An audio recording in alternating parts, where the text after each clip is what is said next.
Hey gardening friends, I just wanted to do a quick comparison here of a bunch of different planters that are available on Amazon and show you what some of the differences are. So in the four planters I'm looking at are the Stackapot Megatubs, the 5-layer, the Mr. Stacky 5-layer, that's 18-inch version, the Stackapots 30 quart 3-layer, and the Vertigro. Actually, this is part of their outdoor system where you put poles in the ground, so it's not really, I guess, not totally comparing because you wouldn't use that indoors unless you bought their special hydroponic system tank that goes below it. Anyways, it's 5 layers there. I just wanted to see how big it is compared to the size of the rest of these planters. And so what are some of the major differences? Well, you can see right off that the Stackapot Megatubs are significantly bigger than the rest of them here. The Megatubs are more of a luxury planter.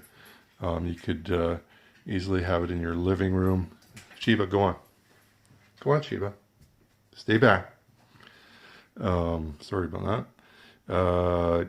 It has 5.3 gallons per layer in the tubs themselves. They come with a divider to keep the roots from getting into the water reservoir in the self-feeding system. Yes, that is self-watering. You just flood the top layer and keep on flooding it, and it pours down into lower layers. I recommend when your plants are very young to actually water all the different layers until they get some decent roots growing, until they can reach down and grab water from the deeper areas of the pot. Here's the Mr. Stacky 18-inch. It's a really nice planter setup. Oh yeah, I was going to mention that this has about 8 to 9 inches of root growth. These have 7 to 8 inches of root growth from the top down to the base here. This one doesn't have a separator for the roots. I don't know if it has a big impact or not. This Stackapot 30 quart, that's actually a knockoff that's being sold on internet, and it smells real bad. I don't know what kind of plastic they made out of it. So that particular one I'm not really happy with. And these three here, you could easily use soil, or if you wanted to, you could hook up hydroponic style system. You put a tank on the bottom. What else do I want to say? Yeah, I guess that's about it for now. Oh yeah, one more thing. I haven't done a lot of tests growing in the Mr. Stacky yet, but we've been testing the Stackapot Megatubs, and we've had great success growing really beautiful carrots. Right now I'm growing red potatoes in my grow tent in the basement, and I haven't seen the results yet, but the plants are growing like crazy. And with the 5.3 gallons per layer, there's enough soil in there to support the growth of a root crop, which is really nice.